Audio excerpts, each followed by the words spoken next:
To celebrate the grand opening of our new comprehensive board course, we created a complimentary resource for your directors titled 7 Habits of Highly Effective Board Members.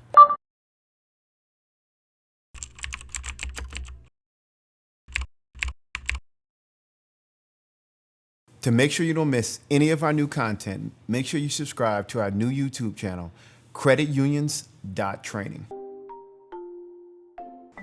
That's a good question. I just can't pick one. I'd say there's two that happen and two characteristics that are in some ways combined with each other that have to happen in some ways in tandem or in sync.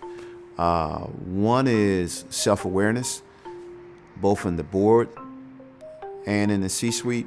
Self-awareness to take an honest audit of what you understand, what you know, what you don't know, and take an honest appraisal of what the things you need to do to improve on this particular thing your institution needs to be successful. And once you make that assessment, then being vulnerable enough to say, hey, I have some skill gaps, or I have some areas that I don't have experience in. So for a director, that may mean, if you're a new director, not pretending like you understand everything in the board packet. Same thing with a more experienced director who may have received an explanation for what capital is or what net interest margin is 5, 6, 7 times, but being willing to say, you know what, I still don't get it. And being vulnerable enough to say, hey, can you give it to me one more time?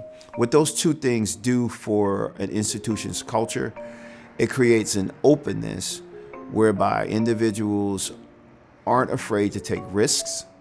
They're more innovative because they're in an environment in which everyone from the top down and from the bottom up are comfortable expressing the areas that they're deficient in. And in that way, your institution creates this momentum where everyone's constantly thriving or in some ways striving to get better. Where a lot of institutions fail is that there's individuals that are stagnant or their skill sets are stagnant and they're unwilling to retool the factory to learn new skills. And what it creates is this environment where individuals are just essentially hiding, and it creates a lot of passive aggressiveness up and down the org chart and in the boardroom. Being a credit union board member can be both a beautiful and enriching experience, or it can be one of the biggest headaches you've ever had in your life. No matter what you do for a living or what walk of life you come from, you can be an effective and contributing board member. Whether or not you're a new board member just trying to learn the ropes, a more experienced board member trying to take your organization to the next level, or a chair just trying to get your fellow board members to get along, I'm going to help you reach your goals. Over the last 15 years, I've helped credit unions, both small and large, survive, thrive, and support their communities in different economic environments. My approach to this course is premised in meeting you where you are, leaving out all the fluff, and having a boatload of fun while we do it.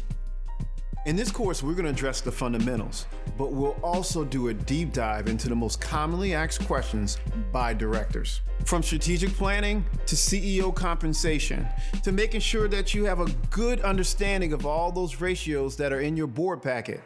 This course covers it all. My name's Anson Cooley, and this is the Comprehensive Credit Union Board Course.